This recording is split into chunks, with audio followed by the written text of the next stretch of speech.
Ce programme vous est offert par Kadibir.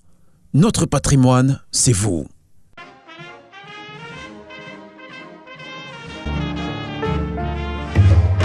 Fêtard invétéré, Raoul Diagne a l'habitude de se promener sur les Champs-Élysées avec Joséphine Baker et son guépard.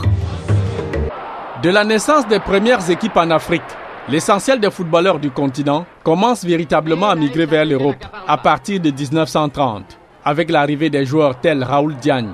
L'histoire révèle même que lors d'un match de championnat en 1931, André Tassin, le gardien de but du Racing Club de Paris, se blesse. Et c'est Raoul Diagne qui le remplace, révélant ainsi au public français tout son immense talent de gardien de cage. Surnommé l'araignée noire par les médias, il endosse le maillot frappé du coq pour la première fois en 1931. En 1938, alors que l'Europe bascule dans la guerre, il se lance à la conquête de sa première Coupe du Monde. En quart de finale, les Bleus jouent contre l'Italie.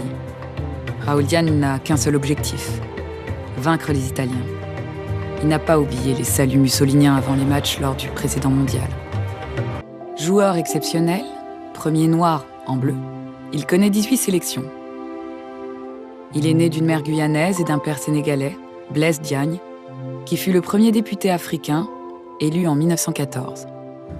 L'un des plus illustres joueurs de l'équipe de France de football, Raoul Diagne, s'éteint le 12 novembre 2002 à 92 ans. L'Algérien Benouna, premier maghrébin au FC Crète en 1930, cet excellent ailier dribbleur de charme, gagne la Coupe de France de 1934 et signe au Stade Rennais.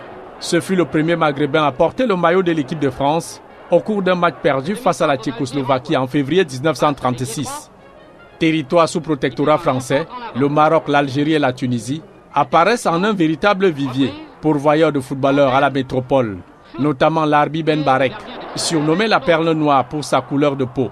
Il est repéré dans son pays natal au cours d'un match Maroc-France pour sa maîtrise technique hors pair, liée à une efficacité exemplaire. Larbi Ben Barek sera rejoint plus tard par les Algériens Riadi Rabi et Abdelkader Ben Bouali. De tous ces footballeurs, l'Égyptien Hussein Egazi, parti étudier à l'université de Cambridge, est le premier Africain à jouer en Europe dès 1911 pour Fulham, inscrivant même son premier but contre Stockport County. Ses qualités appréciées du grand public anglais, finesse de jeu, rapidité et force de frappe. À la fin de la Deuxième Guerre mondiale, l'Europe et la France vont accueillir une colonie de footballeurs africains, en l'occurrence la vague des footballeurs algériens, Mostafa Zitouni, Rachid Mekloufi, Ben Tifour et tous les autres qui rejoignent plus tard les rangs de l'équipe du Front de Libération Nationale à la veille des indépendances. Parmi tous ces Africains, deux Camerounais, notamment Zakari Noah, le père du futur champion de Roland Garros Yannick Noah et l'international Ndjoleya, tous les deux font les beaux jours de l'AS Saint-Étienne. Ndjoleya va même inscrire 29 des 88 buts stéphanois, devenant le premier avant-centre de Saint-Étienne en campagne européenne. Champion de France en 1957, avec son autre compatriote africain, l'Algérien Rachid Mekloufi, Ndjoleya crée l'Union nationale des footballeurs professionnels de France. Rêvant de voir un pays africain remporter la Coupe du monde de football, Ndjoleya porte deux projets professionnels au Sénégal et dans son pays, le Cameroun. Ce grand patriote y investit toutes ses économies, mais les autorités camerounaises et l'Africafoot font la sourde oreille. Ndjoleya meurt avec en main son ambitieux projet.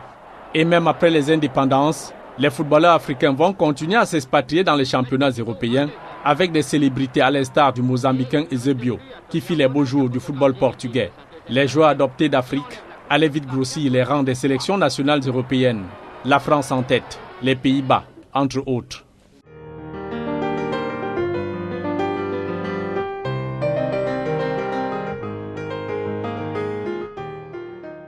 Ce programme vous a été offert par Kadibir. Notre patrimoine, c'est vous.